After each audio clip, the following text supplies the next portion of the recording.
Selamat malam, salam sejahtera untuk kita semua. Perkenalkan, nama saya Syukur Setiazai, NIM 1930 2020 4021. Pada kesempatan kali ini, saya akan menjelaskan mengenai penalaran.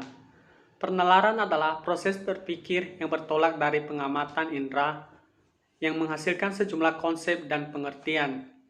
Dalam proses berpikir itu, seseorang menghubungkan data atau fakta hingga sampai pada suatu kesimpulan.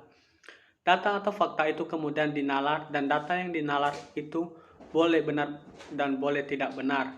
Seseorang akan menerima data atau fakta yang benar dan menolak data yang tidak benar. Dalam penulisan paragraf, ada dua pola penalaran yang bisa digunakan, yaitu pola penalaran induktif dan pola penalaran deduktif. Yang pertama, pola penalaran induktif. Penalaran induktif adalah suatu proses penalaran untuk menarik kesimpulan berupa prinsip atau sikap yang berlaku umum berdasarkan fakta, asumsi, atau andaian yang bersifat khusus. Penalaran induktif ini berpangkal pada empiris untuk menyusun suatu penjelasan, teori, atau kaidah yang berlaku umum. Hal yang umum itu berupa generalisasi, simpulan, atau rampatan. Paragraf berikut ini menunjukkan penyimpulan berdasarkan fakta. Ada tiga jenis pengambilan simpulan berdasarkan penalaran induktif, yaitu dengan analogi, generalisasi, dan hubungan kausal atau sebab akibat. Yang pertama, penalaran induktif analogi. Penalaran induktif analogi adalah proses penyimpulan berdasarkan kesamaan data atau fakta. Analogi dapat juga dikatakan sebagai proses membandingkan dua hal yang berlainan berdasarkan kesamaannya. Kemudian berdasarkan kesamaannya itu ditarik suatu kesimpulan. Dengan kata lain, analogi merupakan suatu proses yang bertolak dari peristiwa atau gejala khusus yang satu sama lain memiliki kesamaan untuk menarik sebuah simpulan. Yang kedua, penalaran induktif generalisasi.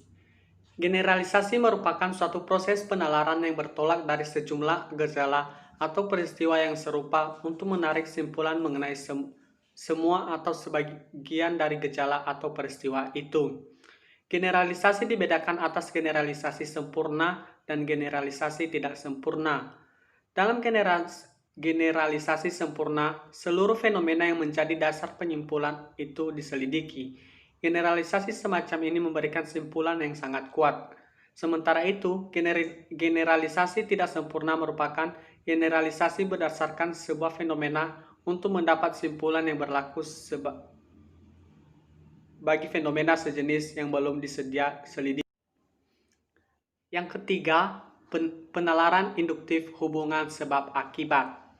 Hubungan kausal merupakan bentuk penalaran yang diperoleh dari gejala-gejala yang saling berhubungan. Penalaran induktif melalui hubungan sebab akibat adalah penalaran yang bertolak dari hukum kausalitas bahwa semua peristiwa di dunia ini terjadi dalam rangkaian sebab akibat. Di dunia ini tidak ada sesuatu kejadian pun yang muncul tanpa penyebab dan tidak ada suatu pun gejala terjadi tanpa sebab. Dalam kehidupan sehari-hari, terutama dalam dunia ilmu pengetahuan, hubungan kausal ini sering kita temukan. Misalnya, antara hujan turun dan jalan becek, atau antara seseorang yang menderita penyakit kanker, darah, dan meninggal dunia. Keduanya adalah hubungan sebab akibat. Bagian B, penalaran deduktif. Penalaran deduktif merupakan proses pengembalian simpulan berdasarkan hal-hal khusus. Proses penalaran ini disebut deduksi. Dalam penalaran deduktif ini, simpulannya dibentuk dengan cara deduksi, yaitu dimulai dari hal-hal umum menuju ke hal-hal yang khusus atau yang lebih rendah. Dengan kata lain, proses pembentukan simpulan deduktif tersebut dapat dimulai dari suatu dalil atau hukum menuju ke hal-hal yang konkret. Ada dua jenis penalaran deduktif dengan penarikan simpulan tidak langsung, yaitu silogisme dan entimen. Yang pertama, silogisme. Silogisme adalah rangkaian tiga pendapat yang terdiri atas dua pendapat dan satu simpulan. Silogisme dibedakan atas tiga macam, yaitu yang pertama, silogisme kategorik. Adalah silogisme yang semua proporsinya mempunyai proporsi kategorik. Silogisme ini terdiri atas 3 proposisi. Yang kedua, silogisme hipotesis merupakan silogisme yang premis mayornya berupa keputusan hipotesis dan premis minornya merupakan pernyataan kategoris. Yang ketiga, silogisme alternatif merupakan silogisme yang premis mayornya berupa premis alternatif. Premis minornya membenarkan salah satu alternatifnya dan simpulannya menolak alternatif yang lain. Dan yang kedua, entimen.